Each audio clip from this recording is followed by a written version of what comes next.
ఇందిరమ్మ ఇంటిని మంజూరు చేసి నా కుటుంబాన్ని ఆదుకోండి.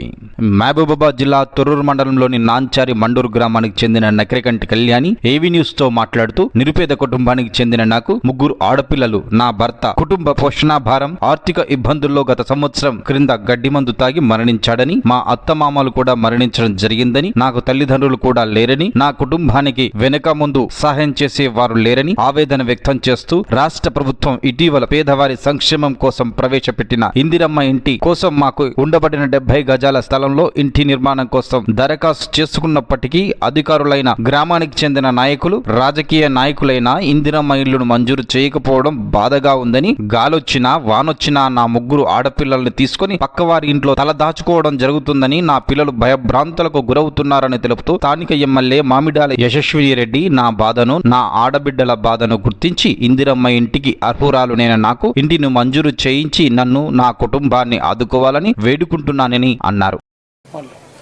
అందరికీ నమస్కారం. నా పేరు కళ్యాణి. నాకు 3 ఆడపిల్లలు, భర్త లేడు, ఉండడానికి కూడా ఇల్లు లేదు. మాది నాంచారి మండలం తొర్రూరు మహబూబాబాద్ జిల్లా. పెద్దలందరూ మాకు కలిసి సాయం చేయాలని మేము కోరుకుంటున్నాం. నాకు పరిస్థితి చాలా ఇబ్బందిగా ఉంది. నాకు 3 ఆడపిల్లలను చూశాను, మీరు సాయం చేయాలని నేను అందరికీ చేతులెట్టి దండం పెడుతున్నా. నాకు ఇల్లు రాలేదు, ఏం రాలేదు. నేను మొన్న ఇందిరమ్మ ఇల్లు కోసము అప్లై చేసిన. నాకు 70 గజాల భూమి ఉంది. నాకు ఇల్లు రాలేదు, ఏం రాలేదు. నా ఇంట్లోనే నేను పర్దలు కట్టుకొని, రేకులు వేసుకొని, వర్షం పడితే వేరే వాళ్ళ ఇంటి దగ్గర పడుకుంటున్న పిల్లల్ని వేసుకొని. దయచేసి నేను మేడం గారికి కోరుకున్నది ఒకటే, నాకు ఇల్లు పెట్టేయాలని కోరుకుంటున్నా. భర్త లేడు, నాకు తల్లిదండ్రులు లేరు, ఎవరు లేరు. నేను 3 పిల్లల్ని వేసుకొని గుడిసెలో ఉంటున్నా. ఎమ్మెల్యే గారికి చేతులెత్తి దండం పెడుతున్నాం. మేడం మాకు ఇల్లు ఇప్పించగలరని మేము కోరుకుంటాం. నాకు 3 ఆడపిల్లలు. నా పరిస్థితి మీకు తెలిసిందే. మా ఆయన చనిపోయిన రోజు మీ దగ్గరకు వచ్చిన మేడం. మా పాపని కూడా మీకు చూపెట్టిన 3 పిల్లలని. మా ఆయన గడ్డి మందు తాగి చనిపోయిందనే విషయం మీకు కూడా తెలుసు మేడం. నన్ను చూసి దయచేసి మా పిల్లల మొహం చూసానే నాకు ఇల్లు పెట్టియండి. నాకు ఏమి లేదు మేడం, ఉండడానికి ఒట్టి తడకలు కట్టుకొని ఉంటున్నా మేడం. నేను నాకు దడుస్తున్నా మేడం. వర్షం పడితే పక్కింట్లో వెళ్ళి పడుకుంటున్నాం.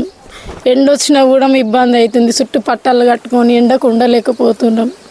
చాలా ఇబ్బందిగా ఉంది మేడం. వర్షం వస్తే, గాలి దూరం వస్తే రేకులు లేచిపోతాయి అన్న భయంతో పక్కల ఇంటి దగ్గర పడుకుంటాం. చిన్నపిల్లలు వర్షంలో భయపడుతున్నారని ఇంటి పక్క వాళ్ళ ఇంటి దగ్గర వెళ్ళి పడుకుంటున్నాం మేడం. ఇందిరమ్మ ఇల్లు ఇప్పగలరని మేము కోరుకుంటున్నాం మేడం. ఇందిరమ్మ ఇల్లు ఇప్పించి నన్ను, నా పిల్లల్ని ఆదుకోండి మేడం. మీకు చేతులెట్టి నమస్కారం పెడుతున్నాం.